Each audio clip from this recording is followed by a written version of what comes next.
Hello everybody, this is Levi Hartzog with USCutter. I'm here with Jimmy Lamb with Sawgrass Ink. Today we're going to be talking to you about dye sublimation, of course. Specifically, our theme is New Year's, New Ideas. I'm just going to kind of be discussing, how you can integrate dye sublimation into your current setup, into your current business model, and, expand on what you can do for your customers and what dye sublimation can do for you. Jimmy? Here I am. So excellent. Ready to get rolling here. This topic covers a lot, so I'm going to be talking kind of fast so that we can kind of get through it the right way. But I'm a big believer in every time we start a new year, there's something there's something psychological about that. To me, really, it's another day when we get from the 31st to the 1st. But whatever. It's a new year. Time to kind of readjust, look what we've done right, look what we've done wrong, and look what we can do better in the future. And that's the whole idea here, is that we're going into a whole brand new business year. What can we do a little bit new, a little bit different? Now, my challenge, because if you know my background, I've been involved in the decoration business for many, many years. Started out actually as an embroiderer before I got into more of the digital world. But one of the things that we challenged ourselves with in our company every year was pick 3 new directions to pursue. Maybe it was a new product line, maybe it was a new market, maybe it was a new technique or application, but pick 3 new things every year and try them and see what works. They may not all work, but take 3 things and kind of work them through from beginning to end. So that's a lot of what we're going to be looking at as we go through today. We're going to hone in on 3 different areas which may or may not be of interest to you, but you'll understand the concept that I'm trying to deliver to you. And I'm also trying to show you some new, fresh ideas too, so keep that in mind as we go. So my first question to you is marketing and blind ambition. A lot of people get really wrapped up in being able to sublimate and sublimate well, be able to create neat things, be able to do the production, do the art, that type of thing, but they kind of forget about selling and marketing. And it becomes, as I say, a blind ambition. Are you content to wait for people to find you? Do you pursue the same companies over and over again, kind of never get out of that rut? And do you have a defined market strategy, or are you just randomly grabbing whatever you can? That was me when I started out. It's a jack of all trades, a little this, a little that, whatever I could do to get money in the door. And then I'll learn a better way, okay? Do you have all your eggs in one basket? See, that's kind of scary. This is one of the things I found, that a lot of companies start growing because they have one really big customer. Now, if you have one really big customer, the danger is that customer owns you. And if they own you, that means that if something happens to them, it happens to you, okay? So my general rule of thumb is if any one customer or a small group, little block of customers, is any more than 20% of your sales, then you're in trouble, okay? You need to be able to focus on diversification and expanding beyond that, because you don't want to be dependent on any one customer to keep you going.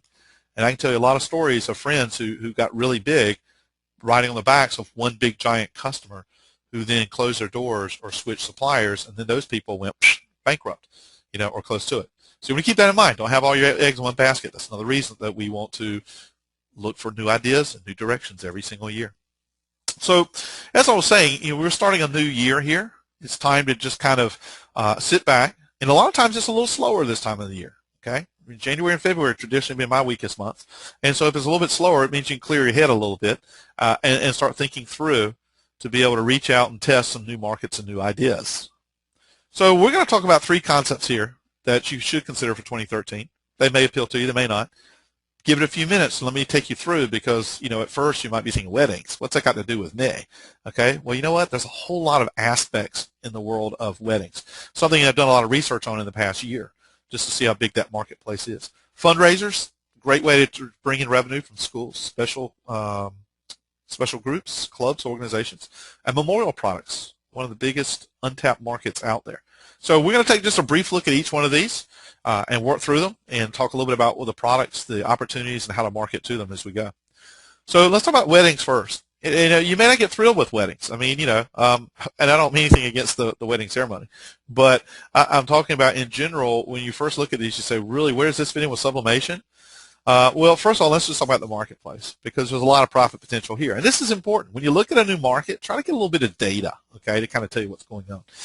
In the United States, there's about 2.3 million weddings each year, and $72 billion is spent in any average year in the United States. The average wedding budget is about $20,000 in the U.S., which is crazy. I didn't spend that much. And a wedding portrait, a portrait by itself, okay, and this isn't about portraits, about expenditures, what we're talking here.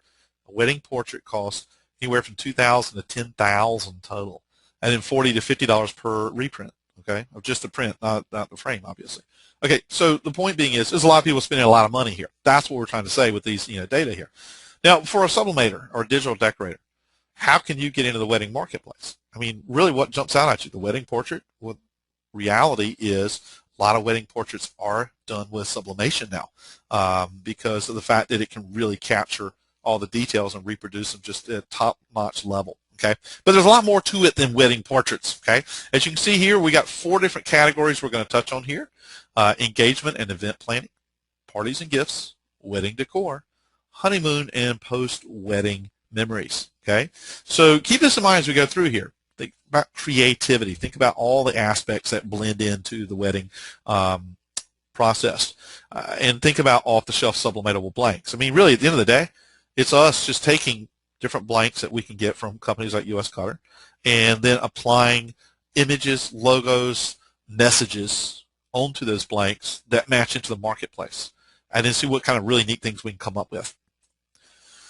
So let's start with engagement and event planning, because engagements do start with a photo, and photos are a big part of sublimation because it's one of those few decoration processes that can really reproduce it. You're not going to do this with screen printing. You're not going to do it direct to garment. Certainly can do it with embroidery. In fact, there's a whole lot of other processes out there that really just can't reproduce photographic images anywhere close to sublimation. But the neat thing is when people take that engagement photo, besides just putting it in the newspaper as an announcement, it can be reproduced on all kinds of memorable items. Okay, whether just basic photo panels that are put on the shelves, gifts to family and friends, and even reminders. Some of the neat things are things like the magnet that you can see on the left. This is a magnet that has the image on there of the rings, and then has some text there. And this is something that's given out to family members and members of the bridal party as sort of like reminders, okay, reminders of what's coming up. And then on the other side, you see that there's like a to-do list, which becomes a popular item that is, again, given to like bridesmaids to remind them of all the parties they have to go to and all the different things they have to do. So, you know what? There's money to be made there. That's the key that we're trying to remember, okay, as we go through, and that is to put these ideas out in front of people, because a lot of times they didn't think of it. So you want to find a way to get these ideas in front of them. We're going to talk about that too in just a minute. How do we reach these people? Okay, you don't want to sit there and just read the newspaper and call them up and say, happy engagement, and that's not the way to do it. Well, you'll see that in just a minute. Interestingly enough, at Sawgrass, we had someone who got married last year. We have a lot of people who got married, but you know what? She kind of went through the process, and together we explore all these different opportunities, and she's the one who actually brought some things to us and said, hey, listen, here's some of the neat things that we're doing for our wedding that involve sublimation. Well, if we look at the actual portrait, most professional photographers can take an awesome picture, but they don't really produce the pictures. They send it out to a photo lab, which then produces the actual picture, and then it comes back and goes to a frame shop. So the reality is a photographer doesn't get all the money. He doesn't get everything out there that he may be able to get if he were using you locally, because sublimation is a lot less expensive than some of the other processes. So one of the things, concept here is to start taking a look at what photographers are doing, how they're doing it. Some of the very popular products right now are the metal products that are designed for photography. Some of these things can be framed, some are not. So there's a lot of different ways to go. So this is just one more area that we can hit, the bridal portrait. Okay, that's that first aspect, the engagement thing, because, the bridal portrait's taken before the wedding anyway. So, in that first step, we can kind of work with the engagement photos, see if we can put that on the gifts that go to the family. Maybe we can get in with photographers. And if we're not doing the actual wedding portrait, we're able to do smaller versions that, again, are given to family and friends. And that's something that we can get our hands on if we are able to connect in the right way. Now, we start looking forward beyond that. The groom will buy gifts for the groomsmen, okay, or ushers, whatever you want to call them. And personalized products are typically the things that are given, as the thank you gifts. And they tend to spend a little bit more money in general for these types of gifts. So there's some pretty neat things. I mean, guys, I'm one, I would know. We typically prefer practical, not necessarily sentimental Okay, so that's why I include the flasks over there on the right-hand side. But anyway, there's a lot of different things out there in the sublimation world that make some nice gifts for the groom. So this is another aspect as we're going through the system. Okay, we got the engagement stuff, we got potential reprints of the wedding picture, bridal portrait, excuse me, and then we have gifts for the groom, and then we have gifts from the bride. So it's gifts from the bride to the bridesmaids. Now these tend to be more sentimental, more personalized than probably the groomsmen type of stuff. Okay, so now we're starting to put people's monograms and names on things, and I put a couple of different things up here. Flip-flops always being my favorite, but you know what? There's so many different things. It's really up to you to say, well, what are my blanks available, and how do these kind of blend in and match the right way? It isn't so much necessarily the substrate. That can make a big difference, but it's as much what you put on it as what it is, okay? That makes it special. So keep that in mind when you start looking for creative ideas. Then what about the wedding itself? Okay, here's another area that we can go put our fingers into, the wedding decor, because a lot of weddings have what? A reception, possibly a dinner afterwards. And we start looking at, maybe now we're not doing as much personalized gifts as we're doing potentially signage, okay? If you have an area reserved where the bride and groom sit, and maybe you're making some type of special signage for them that's in their chairs or it's on their place at the table, okay? And there's other little neat things, just things like coasters.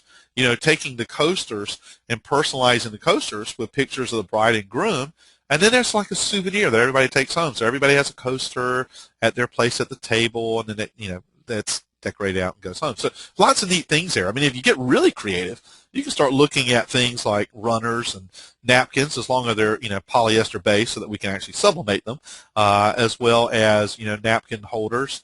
Some of the different chromoblasts can be used for some of the cotton products that you may be using instead of poly. So if you're a chromoblast user, keep that in mind too. There's just a lot of neat things out there. It's up to you to kind of find them, figure out how they fit in. Again, the signage. There's all kinds of signage that may happen. You can see here just some interesting little, basically, photo panels that have been sublimated, with names. Or you can take it further, and you can always add pictures, into these different things. Maybe it's a picture of the mother of the bride, or maybe it's a picture of the bride or the bride and groom. I don't know. It's totally up to you. So, again, if we got our fingers into any wedding, we want to start putting all these ideas in front of people, because usually they don't think about them. It's kind of up to you to create this master list of everything you could possibly do for a wedding, and then plugging that in front of people that are going through a wedding, okay? Otherwise, they don't think about it. You got to be the salesman here. Okay, that final category on the wedding products is what I call the honeymoon and post-wedding. This when we start talking about souvenirs that maybe are given to family and friends with pictures that were taken at the wedding. Remember, when you have bride and groom pictures, most of them are actually taken at the wedding. I mean, the bridal is taken before for her portrait, but you don't usually see the bride and groom taking pictures that much beforehand. So a lot of these products show up afterwards, okay? And then the bride and groom themselves, so they go on their honeymoon, they're taking pictures and all. They want to have those wonderful memories surrounding themselves when they go back home. So maybe this is part of the package, that they bring their photos back, and then you're able to add them onto different souvenir items that they have in their house, or go to their family and friends and whatever else. I mean, really, you just got to be creative here. Look at all the things that are going to come up here on the screen. Just you start looking at all the different ideas, things like, wedding ornaments and, the jewelry boxes, even a bookmark. I mean, all kinds of different things, and that's the point, is to open your eyes to these things and put them in front of the right people. Okay, that's part of that new year, new ideas, man. I mean, I love doing that. I love taking a new market and then listing everything I can possibly sell into that marketplace, and then kind of breaking it down and figuring out what really makes sense and what doesn't make sense. Then figuring out pitch points, talking to people in the market, and then putting together samples, and then really going out and trying to push these things into that marketplace to see what kind of response that we get. So marketing wedding products. It's one thing to come up with ideas, but who do we go to? Key is to go to people whose everyday life revolves around weddings, okay? So one of the first people you start considering is professional wedding planners, okay? Professional ones, the ones who make their living at this. And they're going to take a cut because that's how they make their money, okay? Well, they're getting paid to coordinate, but you know what? They're taking cuts out of everything that they're tying in. So you want to keep that in mind, that when you're sitting down with them, that they're going to probably take a cut. I don't know if they're going to mark it up, or they just want a percentage or something, but they're presenting it to the bride and her family because they're the ones who normally plan it, and so they're going to be giving them a price of which something out of that price is going to go to them. So you want to keep that in mind when you're working with planners. But the idea is to give them a whole bunch of things that they can easily sell in a package. If it's too strung out and confusing, it won't work. People like this, they don't want to understand sublimation. They don't want to understand the difference between metals and ceramics. They just want to be able to say, look, here's a package. Here's what you can do with it, and then be able to process it through as easy as they can. So you got to keep that in mind. I mean, if you're like me, I have a tendency to over-show stuff and then make it complex because I'm trying to give everybody a whole lot of choice. You got to kind of package the choice the right way. Photographers. Obviously the photographer, wedding portrait, engagement photos are there, but photographers usually go and take pictures at the weddings too. So you are now able to work with a photographer to say, listen, here's a whole assortment of things. We can do a portrait if you really feel that you can. And keep in mind, portrait's a little bit larger, so you probably need a larger system. You probably need something at least like the Ricoh 7700, or you may even move into one of the bigger printers. So than that, just to be able to really capture the size the way you need it. So that may or may not be an option for you. But certainly there's all kinds of other reprints. If you can go to a photographer and say, listen, here's a whole package of wedding souvenirs, and we'll take the pictures that you take and put them on these things. You sell it all to the family as a package. You get your cut, we get our cut. I mean, that's what we're trying to do. Florists. Florists do a lot more than flowers. And their two biggest markets are weddings and funerals. And, I have a friend who's a florist, and she can do anything. I mean, if you want invitations, she does invitations. She rents, all the candelabras and all that other stuff, as well as the flowers. I mean, she is a wedding machine, let me tell you. She might be a wedding planner. She's not, but she just about could be for everything that she has to offer. So, again, going to them and offering all this thing from A to D. Remember, I showed you 4 categories. Taking them through and showing them all the things they can do with those 4 categories. But then you got to put it into an easy process for ordering. Okay, keep that in mind. Gifts and stationery stores. These guys, again, they're the places where people go a lot of times to get invitations. Okay, this isn't just a Hallmark shop. We're talking about printing shops as well, because people are going to get their invitations, and if they're going to get their invitations and they see some of these other things they can do that can be presented to them in packages, again, it may capture some of that traffic coming through. So you would be wanting to build some kind of package that you can produce to people that do the printing aspects so that they can easily sell it. That's the key on all this stuff. Make it easy. So that pretty much covers just a real rapid-fire, quick introduction to weddings. There are wedding shows that are all over the country. Most wedding shows are retail, meaning that the people who are attending are the end users, and the people who are exhibiting are your customers most likely, because you're probably going to work through a third party rather than directly with the end user. I don't know. I mean, you may be in a position to work directly with the end user. Maybe you have a retail operation. Maybe you have a way to reach in, and that's fine. Okay, but I think a lot of you are probably going to work through a third party. Either way, go attend one of these wedding shows, get an idea for what's happening in the marketplace, talk to people, learn all you can, see what happens, make some connections. Maybe you can find the professionals you need to work with there, then set up relations to get rolling. All right, so let's change gears and talk about fundraisers. Key aspects, especially if you want to get into things like schools, because, there's a lot of groups right now that just don't have any money, so they go into fundraising. As budgets get cut, the economy is weak, you find that, these groups like the clubs and schools, nonprofits, they don't have as much money maybe coming in from sources as they used to. So they're engaging in some type of fundraising program. Good way to reach into any of these organizations is talk to them about fundraising. Don't talk to them about sublimation. Don't talk to them about products. Talk to them about fundraising, okay? And the key with fundraising to be effective is to be able to go in and show them an entire program. You don't just walk in and say, hi, you should sell sublimated products and make good fundraisers, and that's not the way to do it. You gotta remember, these people don't know anything about sublimation. They don't want to know anything about sublimation. They want you to show them an easy way they can go make money. So you got to figure out the details, okay? And there's a lot of details to be figured out, and that's a challenge. The information's there if you start researching it. I've recently written a book or co-written a book that's totally focused on the educational marketplace. And, in it, we talk about fundraising. So, fundraising reaches beyond schools.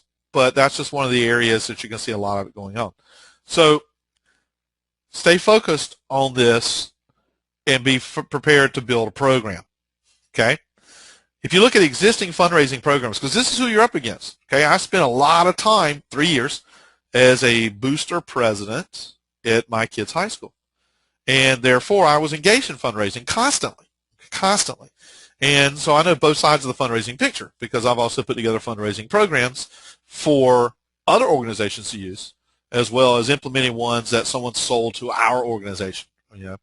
So if you're competing against existing fundraising programs, they're probably professional, and that's one of your challenges. But first of all, look at the negative aspects. And I'm here to tell you, these aspects exist. Okay, I know this all too well. As a booster president, some of the things I've encountered were low profit levels, products that are way overpriced, products that have a limited appeal, too many identical programs going on in one area. We're totally at the mercy of the program administrator. There was no custom, you do it this way and it's locked in a box. That's supposed to make it easier, but it tied our hands. And a fixed window of sales. We weren't able to sustain the program like year-round. We need funds year-round. But all these programs sold to me, it's like, okay, send your kids out to sell pizza dough to the local neighborhoods, and you have 2 weeks to do it. Put in the orders, we deliver the dough, and you're done. Okay? Well, that didn't help me year-round. So then I look at it and I say, pizza dough is expensive, or popcorn. That's my favorite one, popcorn. I could get a year's supply of Orville Redenbacher cheaper than one of these containers of popcorn that they wanted the kids to go around and sell. Very limited appeal, very overpriced. And then the other problem was who gets out there first, because every group is out selling the same blasted thing. So you got a lot of competition. So these are some of the things that work to your advantage if you want to get into fundraising, is finding the weak points of the competition so that you can challenge them. But keep in mind that they got strong points too. A lot of them have a brand recognition, proven track record, a dedicated program staff, a very turnkey marketing and sales system, professional brochures, flyers, and order forms. It's all been figured out for you. They don't want you to think too much. They just want you to go out and sell and collect the money. That's all they want you to do. So that's kind of important too when you're putting together your own fundraising, because you just can't go in and leave it to people's imagination. You have to go and put the ideas, concepts in the front of them and have a system for delivery, okay, of making it all happen. All right, so let's set up our own program. What's involved? Well, first of all, you got to have a professional look, okay? If you're promoting fundraising, you need to look like a fundraiser. And, sublimation is one of the best things because we got so many sublimation options out there of things we can put in front of people. But you want to be unique, creative, and different. As a booster president, that's what I look for. Okay, I want to be different than everybody else. I want to make some money too. Okay, but being different, being unique, that helps me to separate myself from everybody else. So if you're going to come to me, you better come to me with something kind of interesting. A couple of different ways to do this. One format of sublimation fundraisers is that we go out and sell some kind of custom program to people, like it's something that's custom created for people, personalized for people. And I'll show you an example of that in just a moment.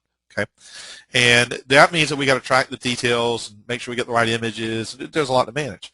The other is like a store, which is one of the easiest ways to do it, especially with a school. And that is that the organization selects a number of different products. Those products are decorated with standard stock images like the mascot, and, school logos, whatever. And then they're resold to students, parents, faculty, staff, that type of thing. Okay, but it's run as a store because you don't have to keep up with anything that's personalized. So you're just reproducing the same things over and over again as they run out of stock. So that's one of the questions about which way you want to go. If you're going to do door-to-door sales of things that are customized, personalized, guess what? You're going to have professional flyers. Okay, there's no way around it. You're going to have professional flyers. Meaning you have to supply professional suppliers to the target group for them to use to go out and make sales. And do you have the ability to do it? I don't know. Maybe you do, maybe you don't. So that's one aspect you got to think about because it will make a difference. It would help for you to actually create promotional materials about your fundraiser that you can put in the hands of the people that you're meeting with. But that's a little different than what I'm talking about when people have to go out and actually make sales, that they need something out in the neighborhood that has an order form, price list, great graphics, instructions, information, all that stuff, okay, because that makes it legitimate. So keep in mind that you still have to make your program look professional. So you're probably going to create some kind of flyers just to promote your program as a minimum. Pricing is really huge. Having been someone who had to buy into and implement fundraising programs, I got hit with a lot of 40% margins. Okay, they got 60%, I got 40%. Well, granted, they did a lot more work than we did, I guess. But for us, it's about raising money. And, you want to keep that in mind. If you have a way that you can carve out a 50 to 60% profit to offer to somebody, that's going to be very appealing. Now, that's cutting into your profit, so you have to figure that out. You have to figure out products where you can make a margin to make, the money you need, and they can make the money they need. And that's an important aspect. One of the things I use as a pitch point is I don't have set retail pricing like most professional fundraising programs do. I go into a group, and my presentation to them is you can set your own price. Okay. Now I have what my wholesale pricing is, and then they put in markups. I give them recommended markups and recommended selling prices, but the reality is they can set anything they want. So they get to set the margin. See, that's a big pitch point for me. Let them set the margin by setting your program up that they can do that. Once you do that, then you got to have price sheets. Now, keep in mind that I'm going to show you a couple of different things. And one of the ones I'm going to show you really has to have the price sheet, the order form, and everything put together. The other one doesn't. So if other people are managing this, then they need some type of tools to help them manage. And that's what we're talking about. Price sheets might be nothing more than, this is what I'm going to charge you to do this, and here's the suggested retail, and that's it. But if people are going in knocking door to door, then you're going to have professional price sheets that kids can carry around to show people with fixed retail pricing. So it just depends on how you do that. And you probably have to create those a little bit custom, because if it's being used at a retail level, they need to have graphics and colors and logos and mascots all on there to make it look professional and tied into that group. Same thing with the order sheet. If we're doing something for customization, we got to make sure the orders are taken correctly and accurately. If somebody handwrites something, you can't read it, and you sublimate it wrong, you're going to eat it, okay, even though they took the order wrong. So you have to have a foolproof order sheet. The one on the screen, horrible. Too many empty spots, okay? It needs to be, in a box, step by step, okay, controlled. So you do limit your choices, even though you're trying to be custom. And then how are you going to get paid? That's really important, okay? Beware of consignments. That comes up all the time, especially when you're doing the store aspect where they buy stock from you to resell. For us, example, with our boosters group, we sold products at the football games and basketball games and whatnot. So we had a booth there to do that. So we bought inventory to stock our booth to sell at these events. We sold the cafeteria, we sold online, we did all these different things. But we went and paid for the merchandise, sold it, collected our money, kept out our cut, and have some seed money to buy more stuff, okay? Because we're basically in the retail business is what we were in. So you want to make sure that happens. Now, when you get into the custom aspect, I've seen some groups where they're trying to get the customer to write the check to you with the individual, order forms. And I'm like, are you kidding me?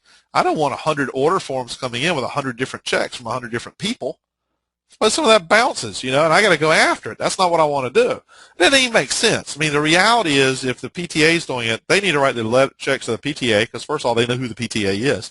And then, second of all, the PTA, in their retail price or selling price, they have their cut. So what they do is they write the checks to the PTA, they cash the checks, then they come pay for the merchandise, keep their cut. That makes sense. But you don't want to get in a position of having to chase after bad debts. That's my point to you. You need to have it where you're getting paid the money before the goods are delivered, such that you don't chase your money. Not a good way to go. Okay, I'm talking about a couple of specific fundraisers now. Spirit is probably one of the stronger ones, especially if you're going to do high schools or any type of sports, because of the concept of Spirit is selling products, that have the school mascot logo, whatever, on there. If you actually think up beyond schools, we just had a Super Bowl. If you bought something that said Ravens or bought something that said 49ers, that's actually Spirit products. Okay, they're making all the money, but that's actually Spirit products. Keep that in mind. Now, the trick is when you go out to do this, you're going to build samples and you're going to do a presentation. And what you got to be careful of is you can't afford to make a sample kit for every single school that you go visit. Okay, it's just cost prohibitive. So you might think, I'll make a sample kit for one local high school and then show it to all the other ones. Bad idea. Because, you have rivalries and stuff. It doesn't work. So my suggestion to you, as soon as you start building a Spirit program and you're building samples, is create a fictitious high school. complete with school colors, mascots, logo, everything, okay? Fictitious, though, so you don't step on anybody's toes, and then you can build your whole kit around it. And you can keep growing it over time as you add more stuff, and then you have a really impressive kit to show people, but you didn't step on any toes, okay? Once you've established that, then you create the sample kit, and you totally integrate it, in. And, sample kits can get out of control after a while, okay? But the idea is that you really want to show people everything they can do and then narrow in on what they actually want to do. Now, one of the things I want you to notice, too, while we're looking at these pictures, this is an important aspect.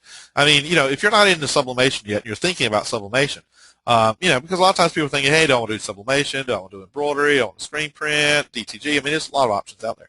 But if you look at everything over here in the left photo, if you look at the very back, kind of hard to see, but there's actually a shirt that's been embroidered with the logo. So if you're an embroiderer, the only thing you can do in this picture is the very back. If you're a screen printer or a DTG guy, the only thing you can do is this T-shirt over here. And you can't do that unless you have white ink, okay? It's a black T-shirt. Everything else up here was sublimated. So you can see the power of sublimation, all the different products we can do, especially if you're actually already doing one of these other things. If you're already screen printing, you can't do these things. You add sublimation, boom, you can, and that's what you need for a good spirit program, because it's not just apparel. It's a whole wide range of things, Over on the right, you can see, here's another school. It's got their tiger theme. It's been put on a lot of different things. Bottom line is you got to build a really nice kit that you can take to people so they can look and feel and touch, okay? Action sports photography, another good fundraising program. Here we're combining photography with sublimation. And this is, a lot of times this is done by an athletic boosters group as a starter, because they'll go out and take pictures of the kids, in their competitions and their games. And then those are sublimated on something that's sold to the families. And that's huge because, families want to capture those moments. And yeah, they took their own pictures, but it's different when it's actually put on something that's put on the wall or put on the shelves, okay? What's in their camera goes on Facebook. You don't see Facebook all the time, okay? But real good quality photos go on to other things, which are sold to people for relatively high amounts of money. I mean, this particular plaque over here, the only thing wrong with this is it says regional champs. It doesn't have the guy's name. It really should have the guy's name and regional champs down below, because then you template the artwork so that you get a picture of each kid. After you start with the first kid, everybody wants it. Every football player ends up getting one of these, or two or three, for different family members. So the reality is we template it, so we just drop in a new picture, we put in the kid's name and whatever else, okay? This particular plaque here, ink, plaque, everything, it's probably about $9 in it. This is going to retail for anywhere from about $35 to about $45 potentially, but definitely upper 30s, low 40s. But it's only got $9 in it. That means there's actually room in there for the photographer to make money, you to make money, and the organization selling it to make money, because everybody wants their cut. Okay, so you got to be very careful about what you offer so everybody can get a cut. But there's something very special about that. This same thing applies to the cheerleaders. It applies to the swim team. It's not just football players. Okay, we tend to forget the other sports. It applies to the band. Okay, because my kids are traditionally in band, so we get all these things that have been done with that. So it goes over a whole lot of different things, not just where you see here maybe the football aspect. As you can see, there's all kinds of neat things out there that can be sublimated, team photos, all kinds of different things there that can be sold as fundraisers. It can be sold directly to the team, not as a fundraiser. But, fundraisers, this is a great angle to show, because people get excited when you've captured the moment of what they did and combine it with text and graphics, to really, put a lot of pizzazz into it, a lot of oomph into what happened. And then there's my favorite one, okay? This is by far my favorite. I love this one, because anybody that's ever had to deal with things like color management, it's not an issue with this one, trust me, okay? Kids' artwork. Now, this one is a little custom, a little bit of personalization involved, okay? Because it's it's on a case-by-case basis, but not hard to manage. This typically happens at the elementary school level, kindergarten level. Works for daycare programs as well, or after-school programs. Because the idea is that kids draw. We know that. They draw. We capture the drawing and then sublimate it onto something that the parents can keep forever to remind them of, their kid when they were young, to show off their great artistic talents, as you can see here on the screen, okay? Don't have any kids. You could be laughing. I have 3 kids. Oldest 2 are in college. I still have everything they ever did at a young age here, and they know it. They make sure that it doesn't disappear, so they can't get rid of it, okay? They weren't the best artists. We can't tell them that, okay? But here's the concept. You run this through the PTA of an elementary school, great way to go, and the kids draw, and then the orders are placed. money is collected, the images are brought to you, and they're put onto a limited select number of things. So your order form says, what do you want it on? We have a coffee mug, maybe we have a mouse pad, maybe you have a t-shirt, I mean, whatever. You pick out, 3 things, maybe 4 things, 5, whatever, not too many, it goes crazy. But you want enough variety that they are encouraged to get multiple items, okay? It's not for them to get one or the other. The idea is for them to get 3 of the 6, okay? So you're going to get the artwork, you're going to sublimate on there, and you know what? If you have a color shift or anything, nobody cares because they don't know, okay? You could probably get away with ghosting. I'm not saying you could, and you certainly shouldn't, but, you never know with some of this artwork. Was that ghosting or was it just the kid's artwork? I don't know. Anyway, but at the end of the day, you do need to pay attention to how you get the artwork, because if they just randomly draw on paper, you're going to get colored paper, you're going to get graph paper, you're going to have very uncontrolled paper. And remember, you got to get the image off the paper and into some type of electronic format. Now, a lot of people say, well, I'm just going to put it on the scanner. Don't use a scanner. I found that the scanner finds a lot of imperfections in the paper when that bright light goes across. I suggest you use a high-quality digital camera. Put a digital camera on a tripod and set it up where you can take a picture of each item that comes in. And to control what it's on, you supply the paper. Choose a good stock, good quality white paper.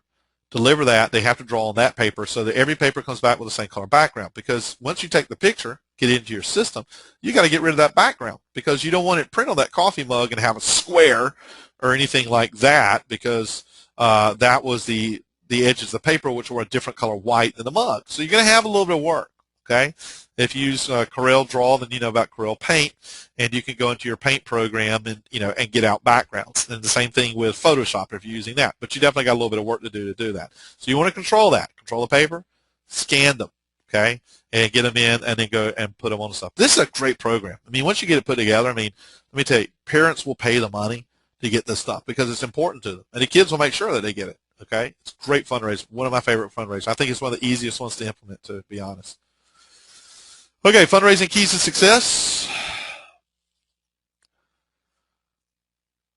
Unique products, profitable margins, a turnkey sales system, well thought out, outlined, and make it idiot-proof as best that you can. And then an initiative, make it happen. You got to go out and move people to react to, get excited about your program. You got to work those people, and then you got to teach them to work it as well if they're going to go out and sell what it is you're selling to them. So those are some of the keys to making this thing happen the right way. All right, it brings us to our third category. This is one that I actually, at some trade shows, do an hour-and-a-half presentation on, which we're not going to do here. Okay, we have 15 or 20 minutes left here. And we're going to go on through this. All this is sort of an introduction into some of these different things that you can actually get a lot deeper in. So if you're at any of the upcoming shows that I'm at, look me up, and this may be one of the ones I'm doing. Another version I do is called Cradle to Grave. Same kind of concept at a broader range, okay? So anyway, we're going to touch on this. Here we go. Memorial products market. Essentially, we're dealing with the business of death. We're dealing with funerals, okay? Not very joyful marketplace to think about. Probably makes you uncomfortable thinking about it. But the reality is customs have changed with funerals and honoring people who have passed on. We're seeing people find different ways to honor people, and a lot of that translates into products that are photocentric, that have captured the essence of the person and preserved it really forever to remind people of just how important this person was, okay, who they were, what they did. And that's really kind of what's behind memorial products. So there's a lot of profit potential here as well. You go look at the numbers. There's about 1.8 million casketed funerals in the United States each year at an average cost of $6,200. Cremations, which are growing, number in the range of 700,000 at a much lower cost. That's one of the reasons they're growing. But both do offer options for memorial products. So what exactly is a memorial product? Well, that's just like it sounds. Memorial product is anything that preserves the memory of someone who's passed on. Okay, that's technically a memorial product. It can be nothing more than a picture on a photo panel stuck on a shelf. Okay, but on the other end of the scale, it can be very elaborate, very dignified, very creative, very different. Okay, that really has a lot more than just a picture, as you're going to see as we go through this. Well, if you look at memorial products, they kind of fall into 4 different categories. And some of this stuff is not really ready-made off the shelf. You have to search, create, substitute, play with. Okay. The reality, everything I'm going to show you is pretty much just standardized sublimated items, but it's how you use them. Okay, that makes them kind of unique. Okay, so the categories are plaques, markers, urns, and casket caps. Nobody told you we're going to learn about casket construction when you came to this webinar, did they? So let's start with plaques. What is a plaque? Well, if you've done much sublimation, you've probably done a plaque. We do awards, plaques, and all kinds of things. But here what we're doing is we're taking a basic plaque, whatever type of material you choose. It might be a wooden plaque that's sublimatable. It might be a metal panel. It could be glass. There's actually some glass products out now, some acrylic products. It might just be hardboard, okay, with the polyfiber coatings on it. Okay, one way or the other, we're talking about plaques. And the idea is, with a good memorial product, is we not only want a picture of the person. It's very important that we do have a picture of the person because that is highlighting who they were. But in many cases, we are putting together some type of defining aspect of who they were. I know you can't read this because it's kind of small, but here's the character traits. And this is a real person, okay? Most of the ones you'll see are of real people, okay? Here it's like love and faithful and grateful, compassionate, humble. Okay, so these are the character traits of who this person was. And this has been sublimated on something. The family buys it and they display it. And it's a great way to remember who she was, okay?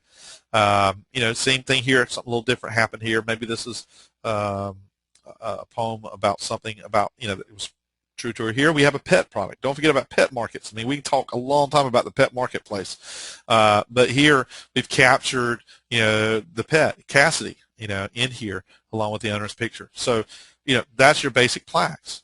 Now, one of the hotter things out there is there's actually some sources out there, some different companies producing slate products. I call it stone, but slate. See, slate works good because it looks like a headstone as far as the material. But here's some great examples. Again, not all that difficult, but look how graphic it is, okay?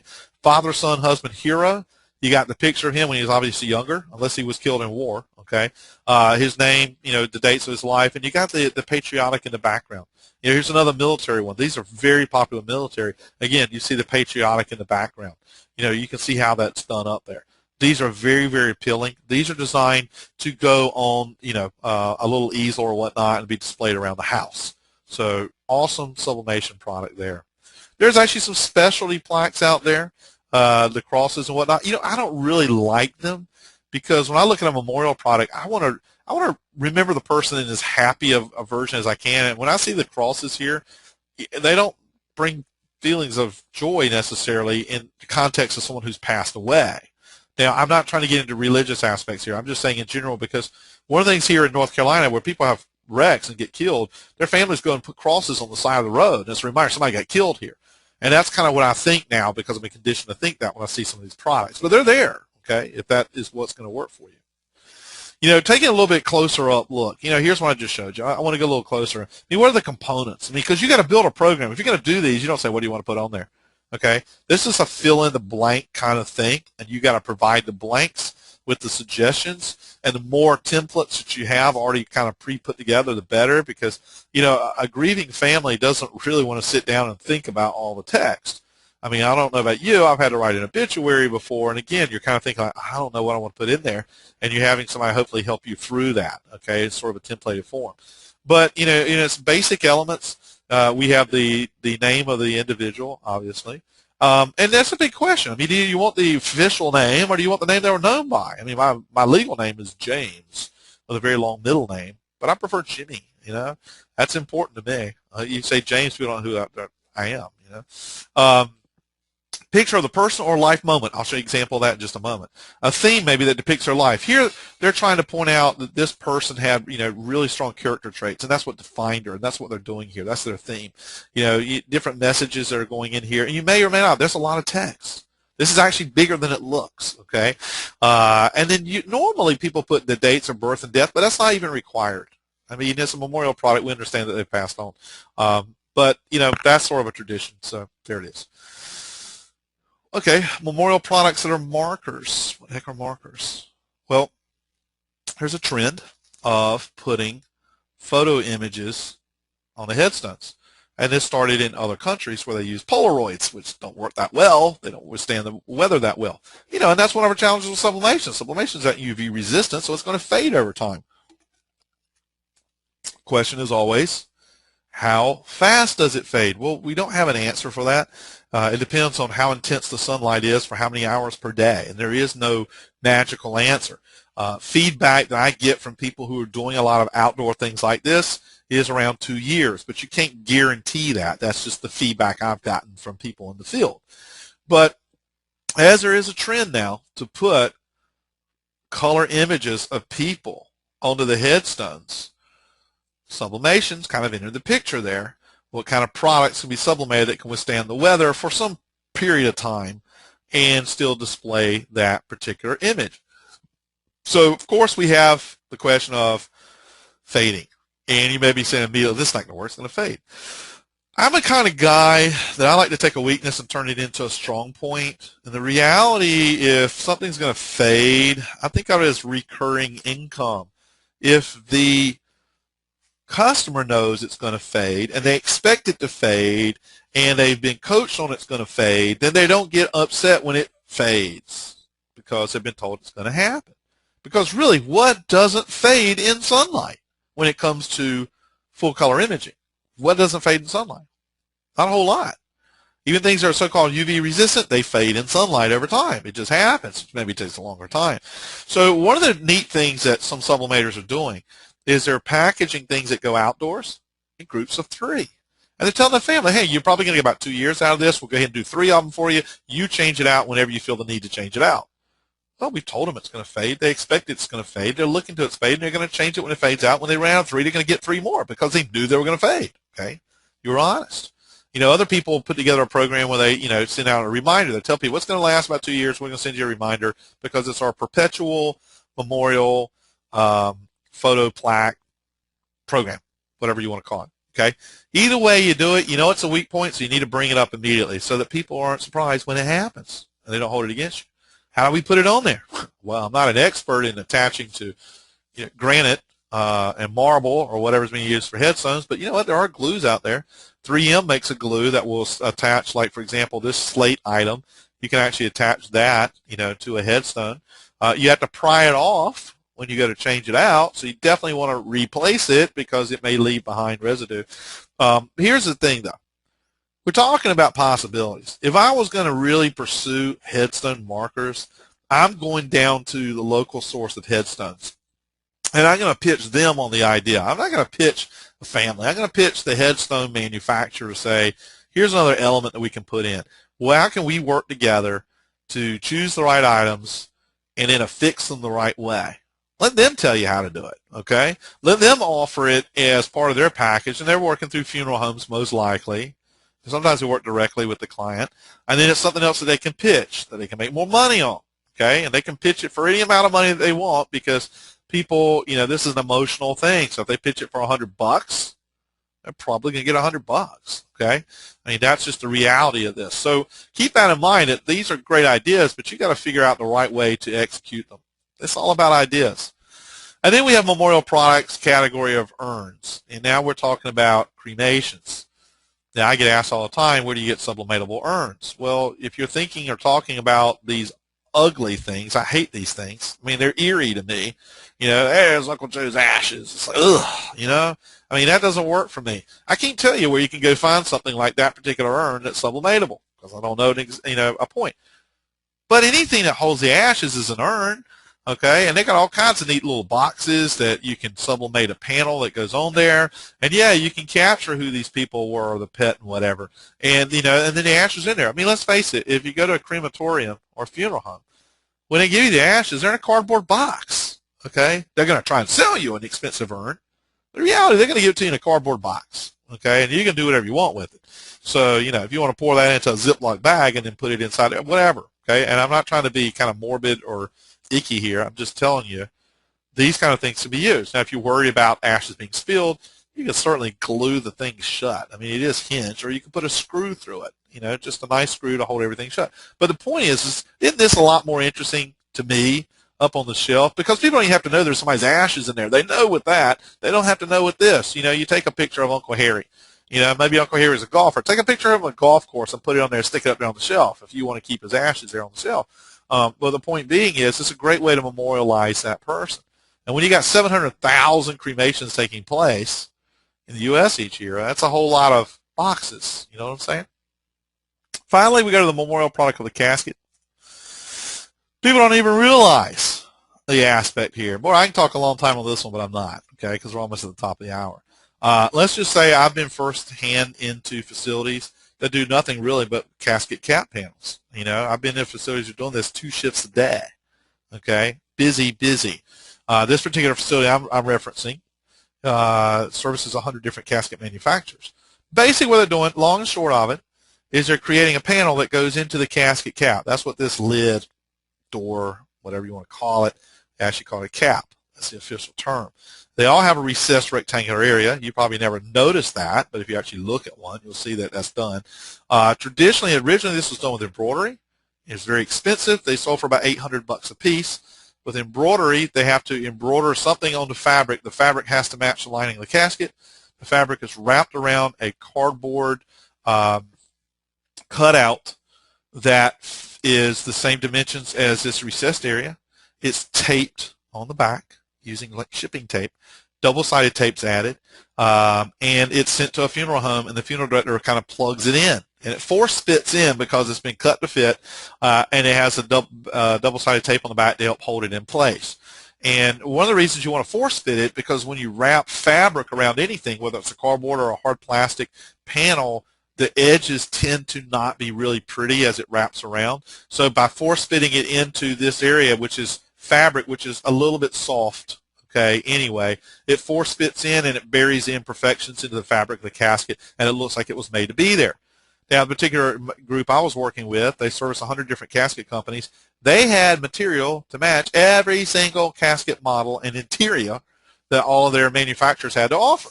They had a bigger room full of fabrics than they did full of equipment, and they had a lot of equipment, let me tell you.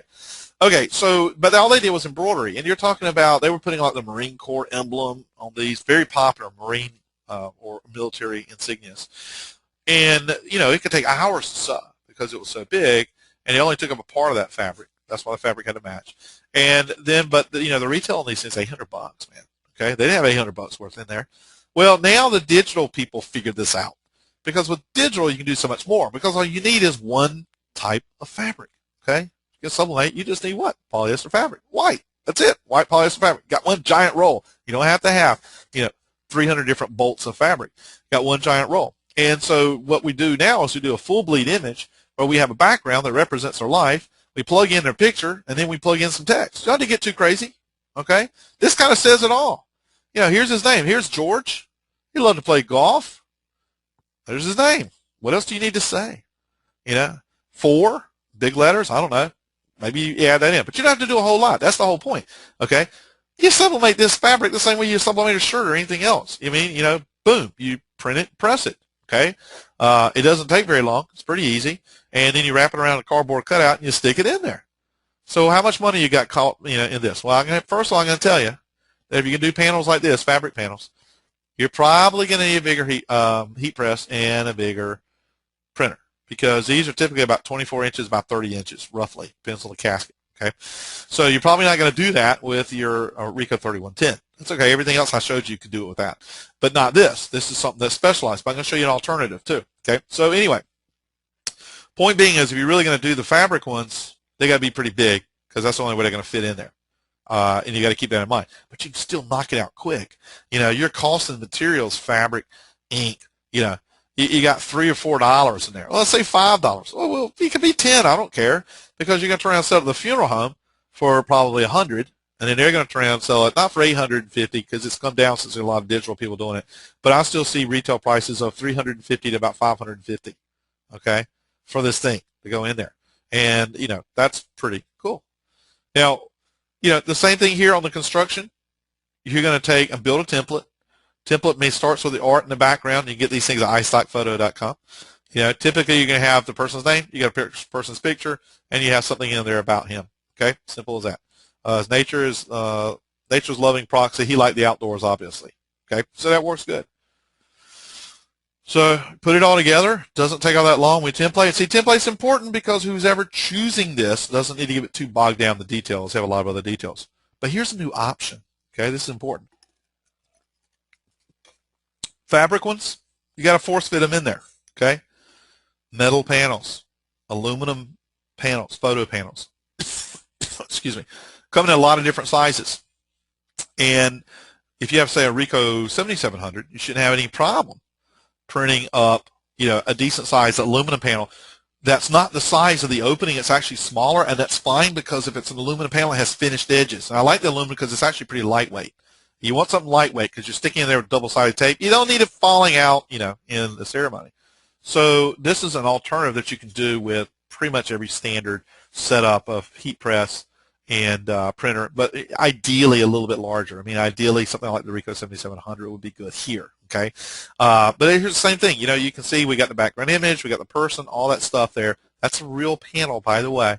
The image isn't always that great, but that's a real funeral casket cap panel, just so you know. The real person, everything in there. I know who the person is. So the reality becomes, here's something new that we can go and put in front of people, and we can sell to people, and we can make money with people, and you can actually do it. Okay, something new and different, something you may not be used to, but something worth considering. Okay, there's funeral shows you can go walk, learn more about the industry. But who do you sell it to? Who do you market it to? It would seem logical that you go through funeral homes. Okay, nothing illogical about that. One of the things I found working directly with funeral homes is a lot has to do with the age of the person who answers the door. Okay, if the owner, the head funeral director, is an older gentleman, okay, he tends to be more focused on traditional funeral products like caskets. He knows his margins. He would rather try and upsell you on a casket because he knows how to do that. He's already got the inventory. Okay, that's what he does. Okay, he is not into graphics and pictures of people in casket cap panels and slate, items. He doesn't get that. Okay, that's not really his world. On the other hand, if Junior is taking over, and Junior is walking around with his iPhone and his iPad, and he's anywhere from mid-20s to mid-30s, it's a good chance he's going to get it, and he's going to get excited. So, I mean, if you're actually going to deal with these funeral homes, that's one of the first things you got to look at is you got to talk to the right person who gets excited about this kind of pitch. Otherwise, you're not going to get very far because to them it looks complicated and they don't understand it. That's why you got to keep it simple.